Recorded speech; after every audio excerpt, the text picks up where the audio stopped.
Sunday nights at 11 p.m. Eastern here on BeyondRingside.com. Join us for the Midnight Black Mass. Myself, the Reverend Dan Wilson, brings you the dark gospel of professional wrestling, uncensored, unedited, uncut, and not for the faint of heart. You can find out more about us at youtube.com/pottyhumor or subscribe at Potty Humor on iTunes and Stitcher today.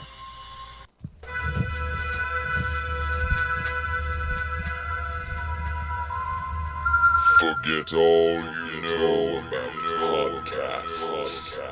We welcome you to an experience uniquely different. Please join us for our coverage of all entertainment on the fringe of society. The candles are lit, the lights are down low. It is now time to welcome our host as he steps up to the pulpit. The sacrifice has been prepared for the midnight Black Mass.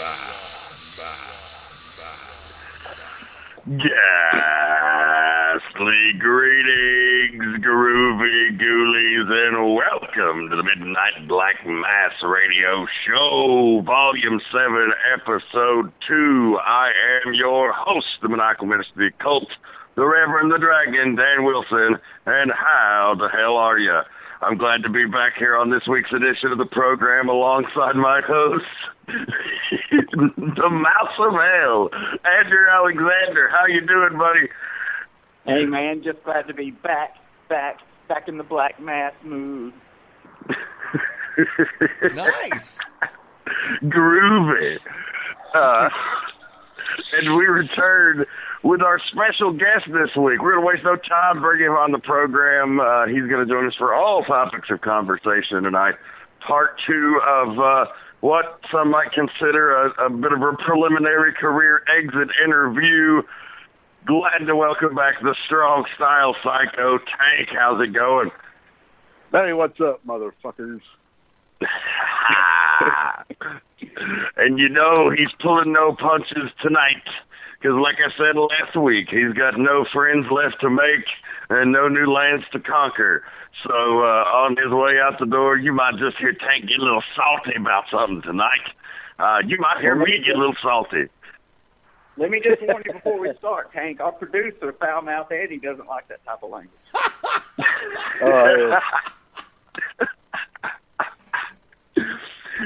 We'll go ahead and give a shout-out to our producer, Fast Eddie Layne, making it happen. He was pulling his hair out on the board here before the show. We appreciate his efforts and putting himself through stress to make sure the Midnight Black Mass happens. So make sure you hit him up on the Twitter, on the Facebook, and give him a thank you. How's it going, Eddie? Wonderfully well, kids. As a public service announcement, please remember, don't ever do drugs unless I'm there, because if you don't share, I'm going to be pissed. Tremendous.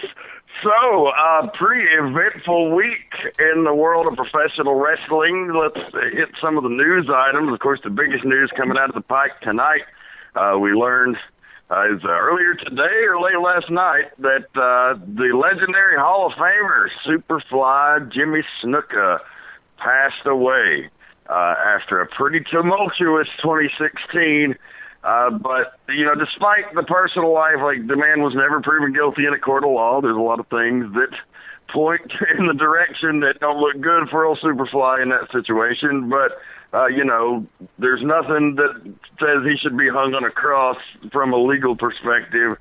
So I'd say, you know, without examining his personal life, let's look at the career and what an influence that guy was. I mean, of course, everybody talks about the dive off the cage in Madison Square Garden that inspired Mick Foley. Though a lot of the fans of that era actually say that there was a different dive off the cage against Backlund that he missed, which was actually more important, and that revisionist history has sort of changed that narrative over time. Now, I was not a regional WWF fan at that time, so I wouldn't know, but it's an interesting theory. But regardless of that, thoughts on the Superfly, boys? Superfly. Hank, you got any the first thoughts time on Superfly? Yeah, man. The first time I ever saw him was in Georgia Championship Wrestling. He was teaming with Terry Gordy. Yep. When the Freebirds kind of split up. Michael Hayes and Buddy Roberts took off, and Gordy stuck around and brought in Jimmy Snuka as his partner, and they were national tag team champions. They feuded with the first time I'd ever really seen Kevin Von Erich. He came in, and they, feuded with him, Mr. Wrestling 2, Tommy Rich, and he was doing those dives in the old Georgia studio and those little short-ass rings, and it was still impressive. But back then, he wore boots, which is something kind of different. Then we went to WWF. I actually saw that match with Bob Backlund. Once a month on USA Network, they would show the Madison Square Garden shows. And, they never really had a schedule. I just flipped it through every Monday night until I found it. And it was a WWF show. It was a cage match, and he hit the big dive. Backlund moved, got out of the cage, and won the match. And, as a kid, I was like, man, that's some impressive shit right there. That's a long-ass drop. And then I also saw the Morocco on USA Network. It was like, he did that like a year ago with Backlund, but he actually hit it this time. So, yeah, he had a hell of a career. I mean, former U.S. champion in Crockett. He never won a belt in WWF, did he? No. He didn't? He wasn't Intercontinental Champion? No. Okay. I wasn't certain. Yeah, and I don't think he was. Yeah, he wasn't tag champ. But yeah, I don't think he ever had any gold in the Fed. See, when Tank tells those stories, man, every time I worry about getting old, I think of some of these stories Tank tells that he got to see growing up, and it reminds me that sometimes it's cool to be old as fuck. Oh yeah.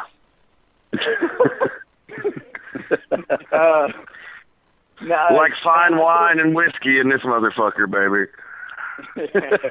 I grew up on the like savage Snuka, the man who didn't really talk. He just made this weird sound that was like a bark of some kind.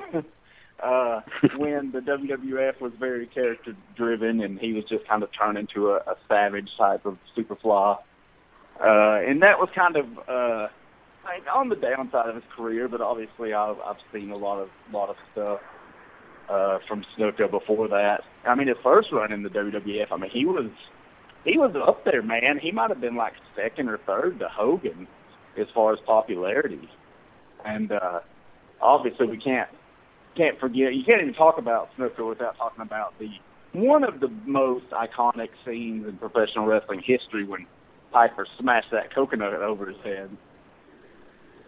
Oh yeah. I mean, the coconut angle of that. There's another. Not only do you have the two cage dives that are iconic moments in wrestling history, but the coconut over the head on Piper's Pit, which was a huge deal in the 80s, and one of the things that kind of launched the WWF's national syndication run and that whole era. So it was really impressive that he was in so many different money drawing situations over the course of his career. And like you, I kind of caught him on the tail end in the mid-'80s and early '90s, when he was winding down. But at a time, he was probably their top babyface prior to Hogan coming in for a good few year stretch. And, when they were still a more regional company, Snuka was definitely the top draw as far as that babyface character. And he definitely and had a long, lengthy career. I mean, even after he retired and he was done on top in the early '90s, he still worked the indies up until just a few years ago. When his health just got so bad that he couldn't. And like most of the old Islander folks, highly respected not only for his ability in the ring, but for his toughness outside of it. Most of the guys talked about Jimmy in a loving, mentor-like way. They loved him to death, but they never wanted to cross him. And there's a lot of stories on the indies of guys who got on the wrong side of Snuka and ran for their lives. Yeah, I've definitely heard some stories of Superfly will super fuck you up. But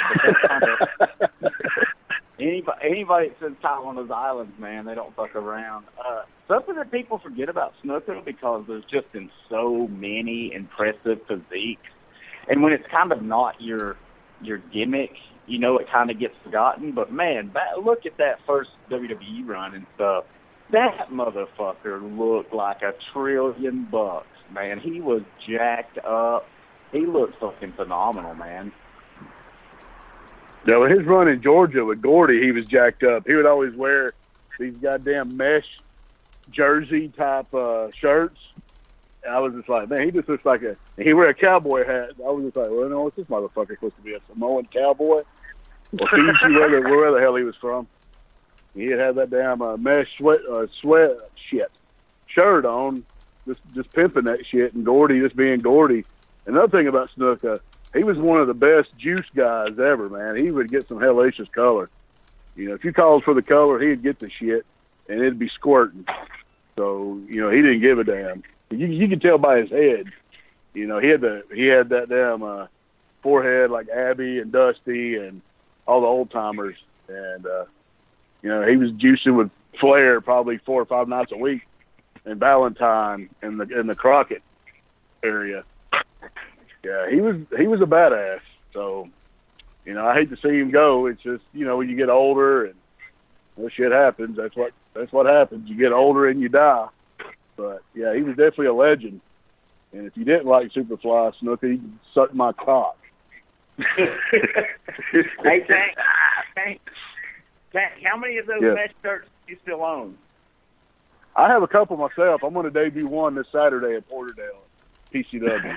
That's good. And important little Snuka fact that, you know, what wasn't the biggest thing for Snuka's career, but he started the infamous Undertaker streak, kind of a passing of the torch at WrestleMania 7. And then after like his WWF run, he did Eastern Championship Wrestling and was still doing those crazy fucking dives off the top rope. Hell, he was in late 40s, early 50s then. Like they were nothing. He was just fly. I mean, that's what he did. He flew all over the damn place.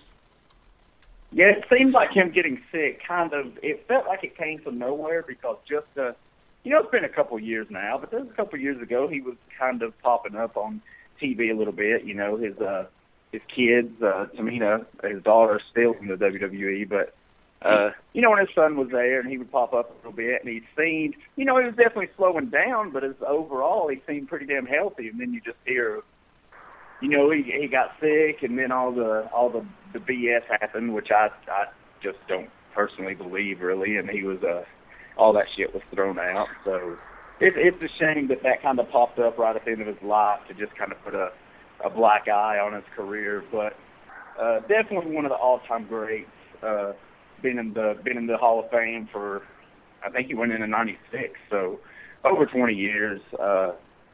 Superfly was awesome. There's a lot of controversy as to whether or not the WWE was going to even make any sort of mention of him, but they did, and glad to see that. So, you know, that like I said, he was never convicted of anything in the court of law. Speculation, allegations, certainly, but, you know, bottom line, that's what happened. He walked free. Now, a lot of people say he walked free because he was about to die and there wasn't really anything they were going to do. But regardless, it is what it is. Speaking to his wrestling career, one of the true greats, he will be sorely missed. But another guy that I don't want to go overlooked, you know, less famous than Snuka, but a guy, a hell of a hand, a great Southern wrestler, not enough of those territory guys from that era really get a lot of recognition. But Rex King, who, you know, sadly died destitute in the state of Florida after a great wrestling career. Apparently, you know, that's what happens to a lot of these guys, unfortunately. Hell, you know, it's happened close to home, so I definitely know what happens to some of these guys that don't save their money and, you know, or bad luck falls on them, what have you, you know, and it really sucks. But he had a great career, most famously known in the WWF as Timothy Wells from Well Done, which had a great little mid-card tag team run in the early 90s, but also Probably his greater body of work would be it's the Southern Rockers in the AWA in Memphis, and also later in the Nashville scene, where he did a lot of work with Tennessee Volunteers. It's been that stable under Burt Prentice and Bill Behrens in the Music City Wrestling. So a great talent, hell of an underrated hand. Any memories of Rex King? I just remember like his. I remember his little run in WWF. You know, they were just like the little mid card team there to put other guys over. And I believe they had a little run at Smoky Mountain. The Nashville stuff I never really saw with Reno Riggins as the Tennessee Balls or whatever. But you know, he'd done like some job stuff for Crockett and early WCW, 89, 90, somewhere around there. So I mean, he was just one of those guys. He was a hell of a wrestler. You know, he went all over the place. You know, one of the guys who made a living wrestling. Like you said, he probably just didn't save his money, and that's what a lot of the guys. That's what happens to them. But you know, R.I.P. Rest in peace, buddy. Yeah, I mean, I definitely saw him on some of that Nashville TV in the, I guess, later mid to late '90s, and saw a little bit of his stuff, you know, before that, and like you mentioned, Smoky Mountain. Just seen, you know, clips here and there and things such as that, enough to be familiar with him. But I definitely, that was right in the prime of my childhood when he was part of Well Done, and you know, pretty decent little tag team. I mean, I've always been a sucker for tag teams, and I think they could have done a little bit more. It was kind of an interesting period in the point of the WWE as far as talent goes and stuff. But I think they could have used them a little bit more than what they got out of them. But yeah, definitely sad. Anytime you hear this, you know, it's been 2017 for what, 16 days now, and we're talking about 2 deaths. That's not a good sign to start off the year. No. It's not, but, you know, it's funny that the world at large complained so badly about 2016 being this rapture year where all of these great celebrities died, and they did. You know, that's not an exaggeration or anything, but we're used to it in the professional wrestling world, unfortunately. I mean, my God, in 2015, we lost like Piper and Dusty within a matter of weeks, you know. And it's just, and you know, a lot of that's just old age, things happen. You know, it's not so much, luckily, we're not seeing a lot of the young drug overdoses so much anymore, and that's a good thing. You know, these guys are living a lot of long, in most cases, healthy lives, and, you know, dying towards the end. Of course, you know, when you live hard like a Piper or a Dusty, you might cut a few years off there, but they still had long, active lives. Yeah, you're right about you kind of become a little numb to it as far as your wrestling heroes passing, because it is just you have a handful every year without fail, and you definitely kind of get used to it. So when you hear these things, like when I heard Snuka died, it wasn't even like, you know, and I know he had been sick, but it wasn't even the shock. It was like, damn, that sucks, another one already. But you just really get used to it, and it's amazing what you get used to. Yeah, it is. Well, moving along to lighter news, but I will say before we do move along, if you're perusing the old network for some stuff to watch, then you know, take a second and remember these guys. You know, when we're all dead and gone, the one thing that we'll leave behind besides our family is our body of work. So, you know, we want people to go back and watch that and enjoy it and remember it. And if you discover it for the first time, if you haven't. And so, you know, take a minute and go search Well Done and Jimmy Snuka, either on YouTube or the network. And you know, take a minute to appreciate their contribution. Absolutely. Oh, yeah. But moving along, of course, they had the big UK Championship tournament. WWE really making some crazy moves as far as they just continue signing up the top indie prospects as quick as places can turn them out. And now they're expanding internationally, which they've always had a great international presence. but they've rarely done a product catered towards a specific region or country beyond the United States. Of course, you know, they did things like the European title tournament, which happened in Europe, but, you know, for all intents and purposes was a title to be propped up on the television in the U.S. I mean, of course, the TV is global, but, you know, the majority of their touring, it was in the U.S. at that time. They still do some international tours, but nothing like they're doing now. And so this UK tournament is an interesting thing because it brings, like, this regionalized version of wrestling to the WWE, and it's kind of, I don't know, is it like their first step towards moving into that international market or a more regionalized independent market? Who knows? But I have a weird relationship with British wrestling. Some of it fascinates me, and I love to watch it because the guys are, it's a little bit different, you know? You like to watch different styles of what you're used to. Some of it is like the super chain wrestling world of sports stuff where they're like dancing around the guy's arm 20 times. To me, is a little silly because I'm just like, why don't you reach over and punch the fucking guy in the face? But that said, I enjoyed the hell out of the UK tournament and really liked some of the new talent that we got exposed to there. Yeah, I've only so far I'm a little behind. I've watched the night, and I did enjoy it. I kind of, you know, it took me a while to realize. I kind of thought, you know, it doesn't seem like they're putting as much emphasis on this. It's like maybe the Cruiserweight Classic, not hyping it up as much. It just seems kind of be a thrown together thing. And I realized that while they definitely want you to watch it, I bet this was just really geared towards the United Kingdom. Like, I bet if you watch the TV that's presented over there, it's probably heavily hyped because they just want to increase their presence, which, I mean, obviously they're everywhere, but they have this outlet now to where they need to fill so much content that they want to do these things. And, you know, being an American-based company, obviously, North America, United States mainly, is kind of their focal point, but I'm sure they're wanting to, you know, make a great effort to include, you know, the rest of the country, and they seem to be using a lot of international talent a little bit more favorably than they have in the past. Usually we just have a sprinkle, one or two guys, but now they're really heavy on the foreign wrestlers that they have on, you know, both the main roster and NXT. So they're trying to just increase their presence and just continue to take over the world, which, I mean, they practically already have. So,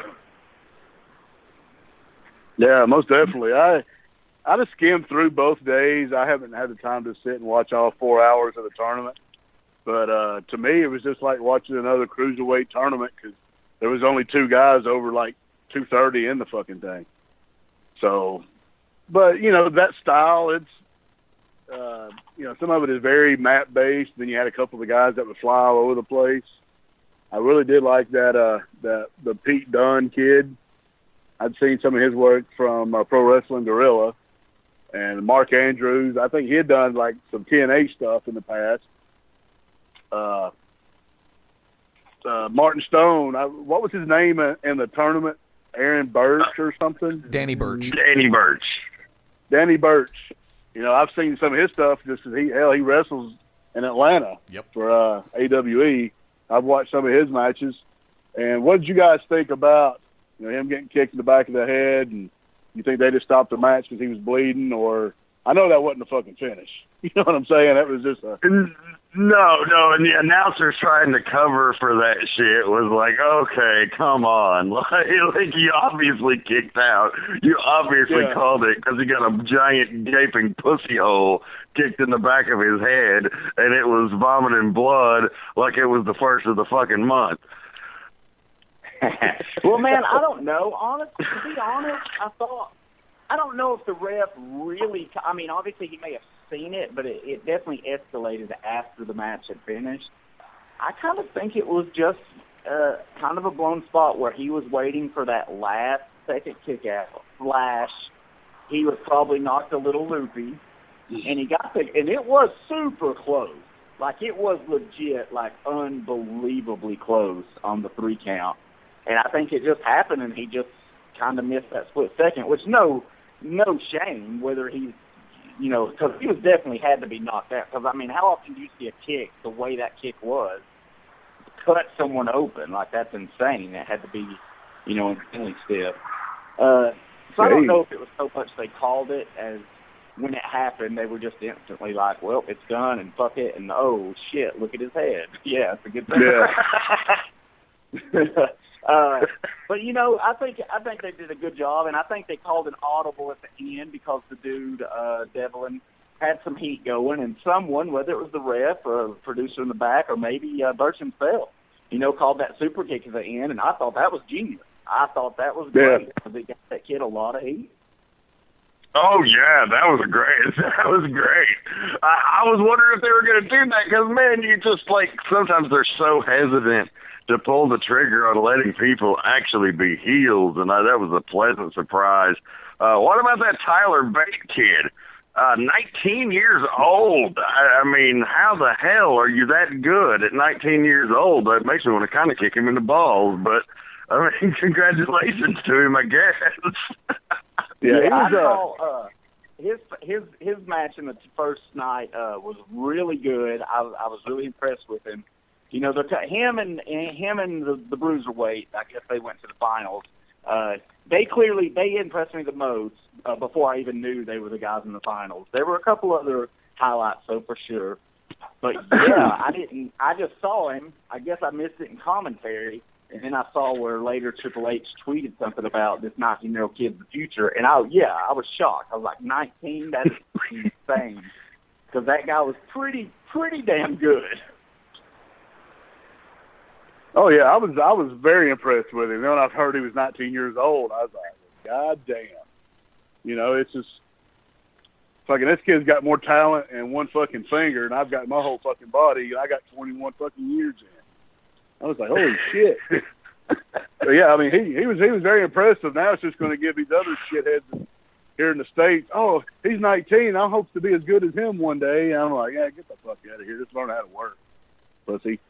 But the best thing about the whole tournament is they've got the best looking belt in all the fucking WWE. The fucking NXT, they got the best looking fucking title. That belt was pretty nice, yeah. Yeah, I mean, I guess I hadn't thought about it. I did like the belt. Like, as soon as I saw it, I was like, that's nice. It kind of has a bit of a older feel to it. Yeah, so I haven't even thought about it. Hell, it might be the best one. And then, I was reading they're thinking about doing a, WWE Asian tournament and then, a Latin American tournament. So they're just gonna pick up, all the New Japan, All Japan guys, Noah, for the Asian tournament, and then, AAA, CMLL guys for the Latin American tournament. And they're just going to fucking own every goddamn thing. What is it, 1982, 83 all over again? Now they destroyed the territories. Now they're going for the international promotion. I wish they they need to buy up. I don't understand. Yeah, those kids that were in that tournament this past weekend, I mean, are they under contract with WWE and can't wrestle for Progress or ICW over there? I mean, they never really gave details of what the hell was going on. Was that just a one-shot deal? There is a contract, I heard, but it's limited. They can work most other independent promotions there, but there were some that they were on a banned list. I know that What Culture Pro Wrestling, they refused to let guys work there because of apparently some heat with their office or something. And I'm not sure about the others, but from what I heard, most of them are going to still get to keep their bookings over there. Yeah, who's under? I mean, I assume the kid that won is under contract, but I don't know. I haven't really heard of who actually signed a contract. And I wonder how is the belt going to be defended on these shows like Progress and things? Because they mentioned them during the show, so there's obviously a working relationship there. So it seems like maybe that belt's going to be defended, and they'll have some say over a title change, which is kind of cool. You have that presence there, and you can probably see some footage here and there of the matches and the title defenses on the network. It's kind of interesting what you said. And I'm not an expert by any means of any of the shit, but of all the styles of wrestling, the European style is actually leaps and bounds my favorite. Like, I like it better than Lucha. I like it better than the Spot Fest, the Japanese style. You know, I like it a lot better than that. You know, there wasn't a ton of it. Like, in that first night, there was definitely some, but it wasn't shoved down your throat. It definitely, they had a more modern American style going too. But when it's done well, man, God, and obviously the big ones that everyone knows are like Regal, Finley, those type of guys. But that shit is just so fun to watch and so good every time I see it. And now with you know, Jack Gallagher, he's by far my favorite cruiserweight in the cruiserweight division they've got because of that European style. Yeah, it's interesting that you mentioned Finley and Regal because, you know, they had pretty legendarily difficult lives breaking into the business in the carnival circuit in England and Blackpool area and Ireland like Finley did. So they were, you know, they came from some real tough backgrounds. And if you listen to like the bio pieces on the guys compared to the guys in the Cruiserweight Classic, and I saw somebody on Twitter tweet something in a similar spirit, so I'm paraphrasing it here, and I'm not giving you credit because I don't fucking remember your name. So if it was your tweet, claim credit for it by tweeting me at Dragons Rejects on Twitter. But so on the U.S. side of things, on the Cruiserweight Classic, you know, they did the bio pieces on the guys, and they're like, you know, I did some backyard wrestling and worked the Indies for a little bit, played college football, and, you know, just grew up watching wrestling, always wanted to be a wrestler.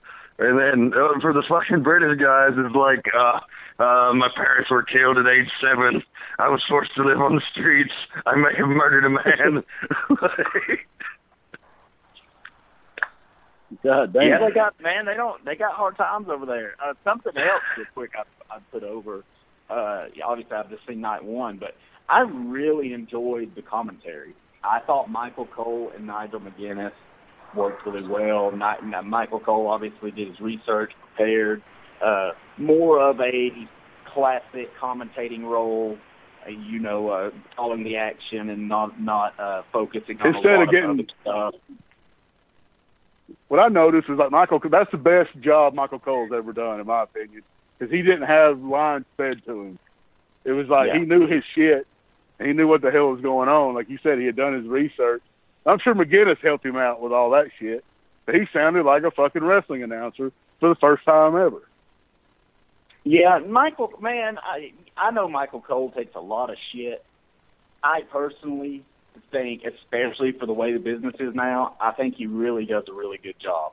I know Dan can back it up 1,000,000 times more than I can, but I've done commentary probably about 5-6 times in my whole life, and the shit ain't easy like people think. And that's without having people yelling in your ear, without having things that you just have to say, have to nail, have to hype, have to promote, sponsors, all of that stuff. When you think about the job that entails, think about if you had to do it every night, every Monday for 3 hours. I think people, if they kind of put themselves in that situation, they may not hate Cole quite as much. I wouldn't want to do that shit. Motherfucker's been there too 20 years. Like, how many guys come and go? He's been there 20 years. He has to do something right.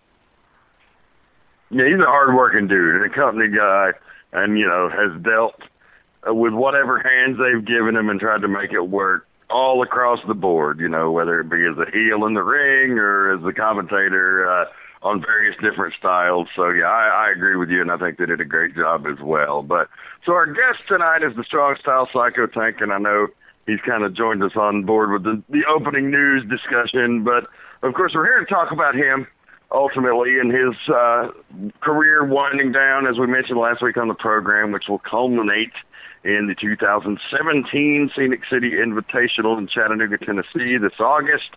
But he will be appearing at the Scenic City Rumble as a prelude to that on March 4th at Saudi Daisy High School. Follow them on Twitter at SCI Tournament to get more information about that. But a big match announced tonight on Twitter by Ace Rockwell that it would be a 3-way tag team match at the Scenic City Rumble. Tank and Iceberg reuniting once more, take on the Lynch Mob and the Carnies. So that's a matchup I know that you guys have wanted to tangle for a while, and pretty excited to be getting to that. Oh, yeah, that'll be awesome. I'd kind of heard rumors that might happen and wasn't sure, but now that you say it's confirmed, I guess, hell yeah, that'll be friggin' awesome. And then I believe I will be in the Rumble to earn a spot in the Scenic City tournament, because I don't think I can earn one just on my fucking merit, because I'm fat and out of shape. So I'm going to have to go through 24 other guys to get a spot in the tournament. I figure, you know, what the hell, I'm going to end up retiring at that show somehow. So hopefully I would like to retire as being a part of the tournament instead of just, you know, some offshoot match against somebody else. You know, win, lose, or draw, that's going to be my last show. So, but as far as the Scenic City Rumble at Saudi Daisy, yeah, I mean, the Team IOU, the Carnies, very up and coming. I mean, everybody loves the shit out of them. The times I've been around them, I like them. I like their work. The Lynches, you know, Joey Lynch beat me at Crazy from the Heat. He gave me like 4 moonsaults. He's very fucking underrated. And why he's not all over the place, I don't know. And his brother Matt, very talented as well. And the only thing holding Matt back is Matt.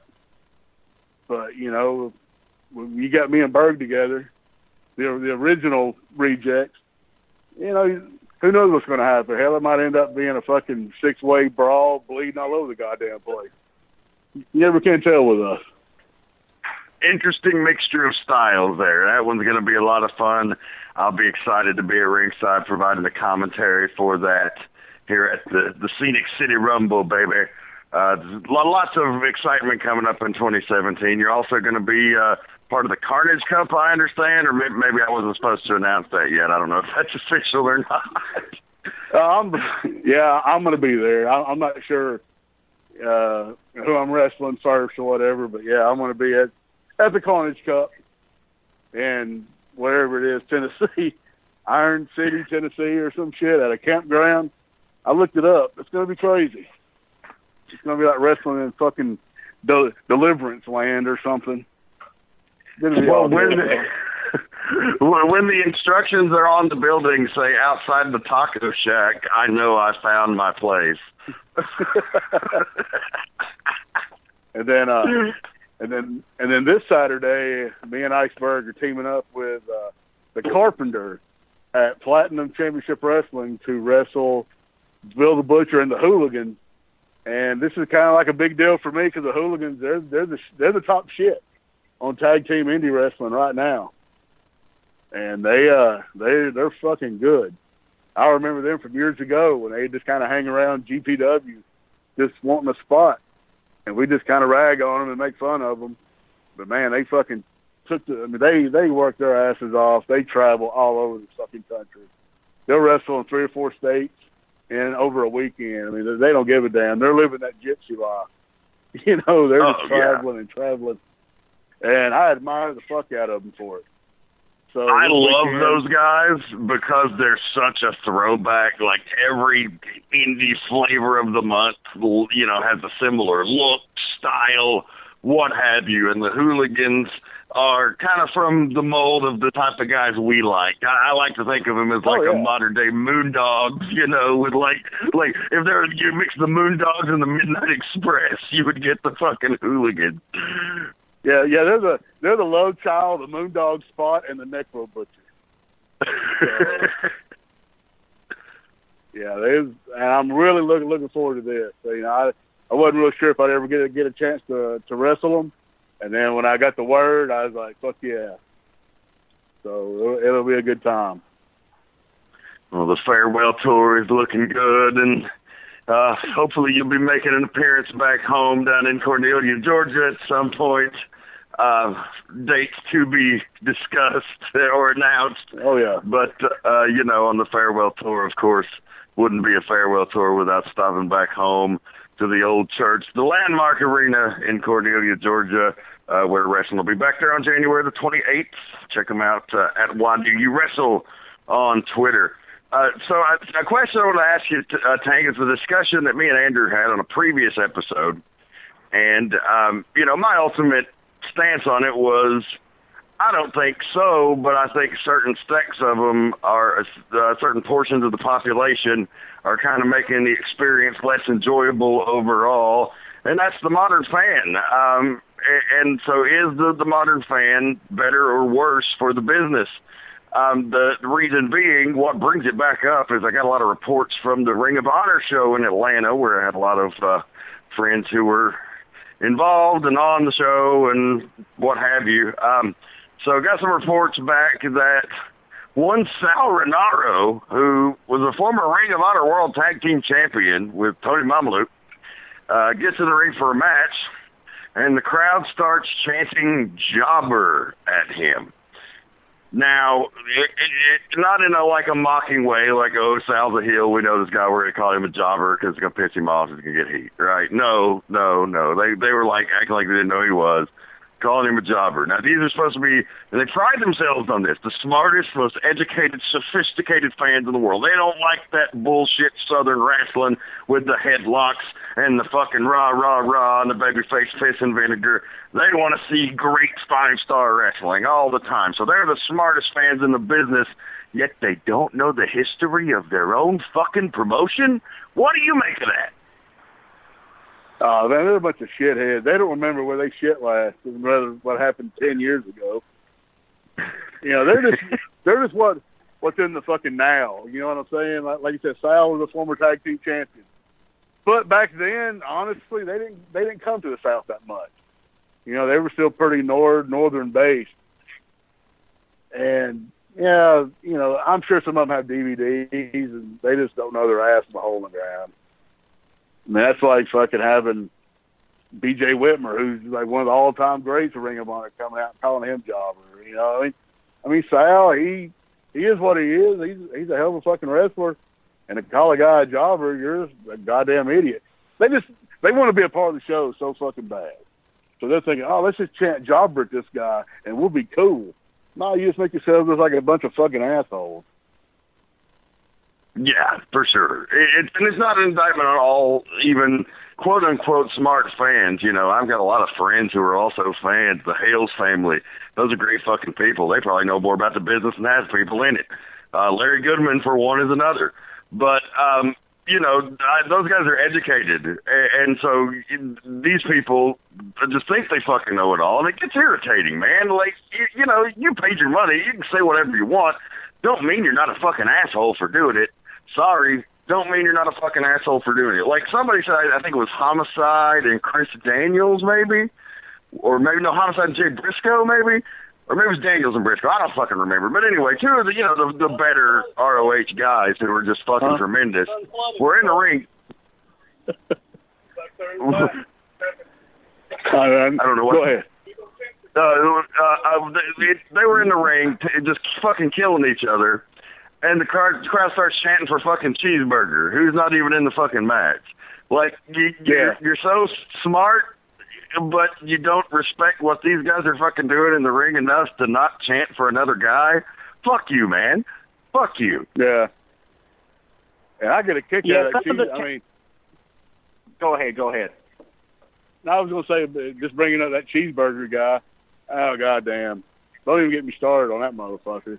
I was watching New Japan Rumble at fucking Wrestle Kingdom. You know, you got Elgin and all these legends, Scott Norton and fucking Cheeseburger. Give me a motherfucking break. I know he's living his dream. He's worked his ass off in the Ring of Honor dojo. Man, fuck that guy. I mean, he's 104 pounds. I clap turds bigger than this motherfucker. And anything he does, if you sell it, I would run out the ring and smack you in the goddamn face. So yeah, that's my thoughts on Cheeseburger. He's a fucking joke. Damn Jericho likes him. I wanted to tweet Jericho and say, "You're a goddamn idiot," but I didn't do it. Okay, go ahead. Some of the fans, some of their chants and stuff can be fun and entertaining, and I think sometimes they do it in the right places where it's okay. You know, but it sucks, man, watching wrestling and then, you know, two guys are in the ring and, you know, maybe they start chanting CM Punk or, you know, these different wrestlers' names. They chant JBL sometimes or whatever, and it's just like, yeah, man, I get those guys are good and they're popular and they're legends, but it's just the biggest slap in the face when guys are out there giving you their all and you're just, you're yelling other people's names. I don't know. I just think there's a time and place for it, and like you said, they're so smart, then it seems like they'd be just a tad more respectful on something. I mean, if it's a big angle and Whitmer is in an angle with fucking Cheeseburger and he's whipping Homicide's ass and they're cheering for Cheeseburger to make the save, that's one thing. But if they're in there just doing their thing and the crowd's chanting Cheeseburger, get the fuck out of here.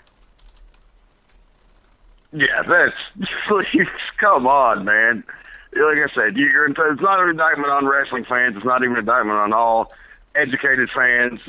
But it is like I said, you pay your ticket, you can say whatever you want, but it doesn't mean you're not a fucking peckerhead. So just take that to heart. You got to get Tank pretty riled up to get him to talk shit about a cheeseburger. He loves a good cheeseburger. I do love me a good cheeseburger. We got about 10 minutes left in the broadcast this week. I want to turn this time over to our guest, but I have a feeling he's probably going to be back next week too, because I just don't feel like we've covered enough. And who knows? Maybe Tank will just become the third co-host. That's not outside the realm of possibility either. But you're trying to replace me? You're trying to replace me? I'll turn heel on you motherfuckers so quick. Listen, he don't want to share the spotlight with you, Tank. Shit. Fuck him. There's no spotlight here. I mean, if you want us to come on as a third co-host, that door is open for you for sure. But for this final 10 minutes, we've been making nice, and on the last episode, we were pretty reserved and didn't really get venomous. But are there any final fuck yous you just want to give on your way out the door before you're done with this shit? That just let anybody know to go fuck themselves? Oh, yeah. I got one. I've been wanting to tell this story for a while. I know y'all have already heard it, but the listeners probably haven't. Back in, I guess it was March, me and the Rev took a trip to Hartsville, Alabama. This promotion name called New South Wrestling, or whatever the fuck it's called. And the guy who runs the show, this guy named Dump Sanders, who is a big piece of shit, wanted to work an angle with me because he thought I could help get him over, blah, blah, blah. And I was like, all right, that's cool. When we get there, we're going to do a fans bring the weapons match. He goes, and then after this match, we'll do a cage match in June. I was like, all right, cool. And he goes, all right, we're going to do this and that, and I'm going to put you through a table. No. He goes, I want you to put me through a table, and then I'm going to go over on you. So I kind of looked at Dan, and we kind of walked off, and I was like, Dan could tell I was already irritated. Andy will tell you, I don't mind putting people over. I don't give a shit. When we were at Empire, I'd be like, hey, let me put this guy over, and Andy'd be like, no, fuck you. You can't do that.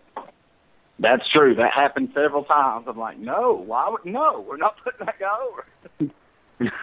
So I'm like, if this is going to be an angle and I'm the bad guy, I should beat you, and then you beat me in the cage. Like I said, I ain't got a problem putting you over, but if it's a one-shot deal, no, fuck you. If we're going to work an angle out of it, that's cool.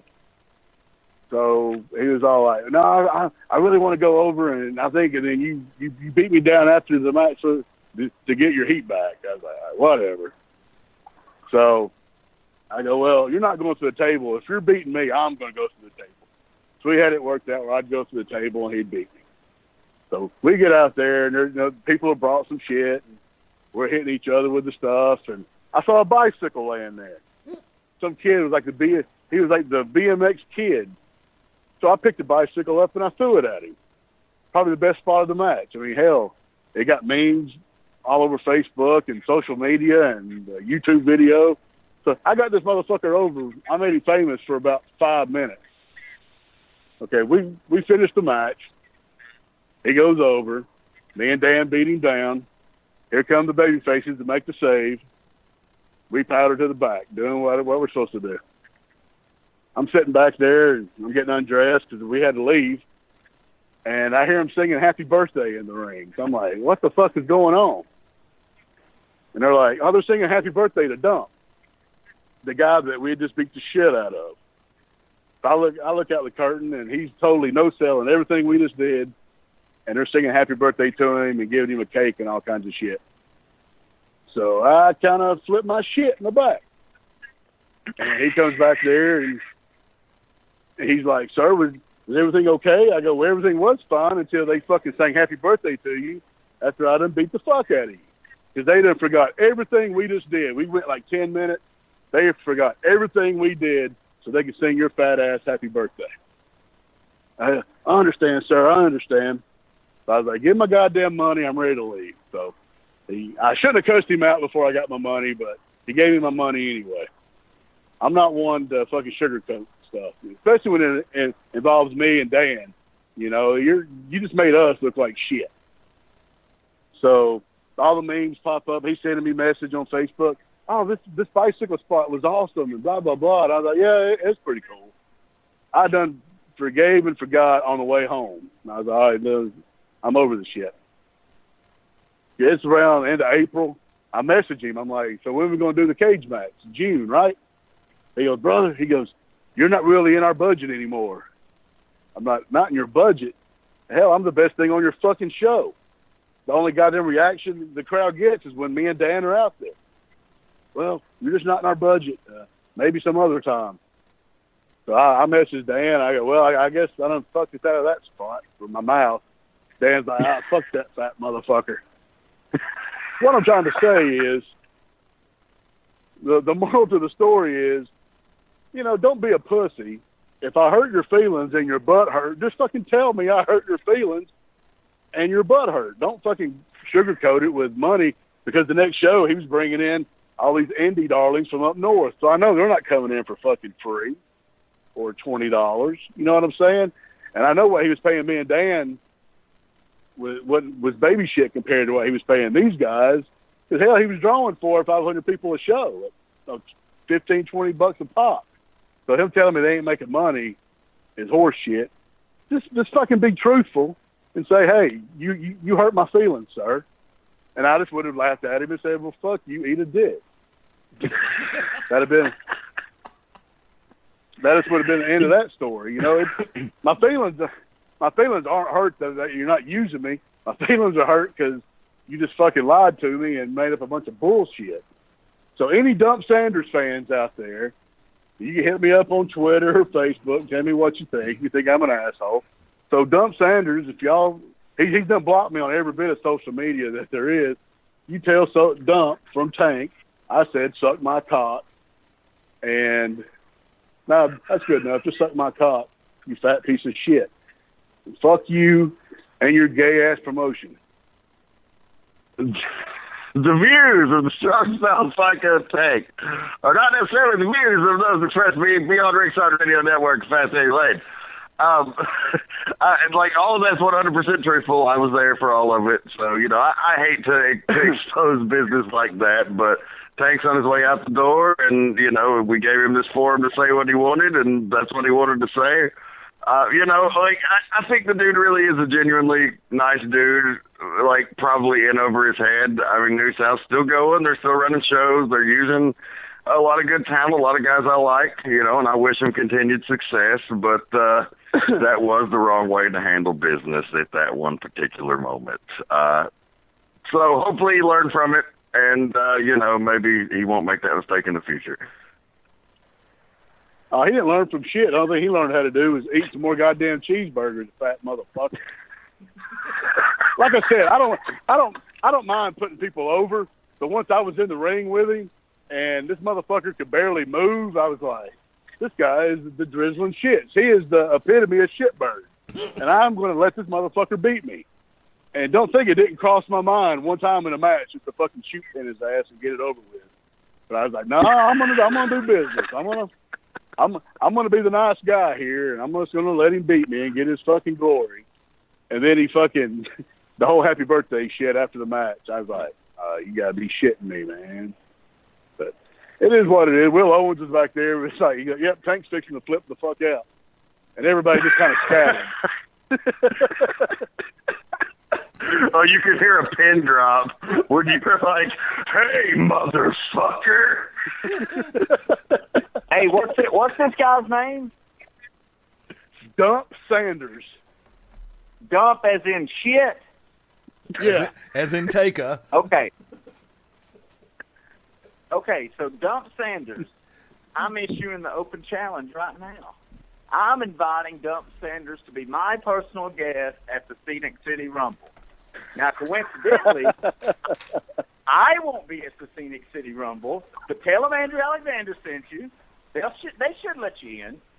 And, hell, I'm even booking you, Dump. I'm booking you for the Scenic City Rumble. You could win a spot in the Scenic City Invitational. All you got to do is show up, Saudi Daisy, Scenic City Rumble, and you're in.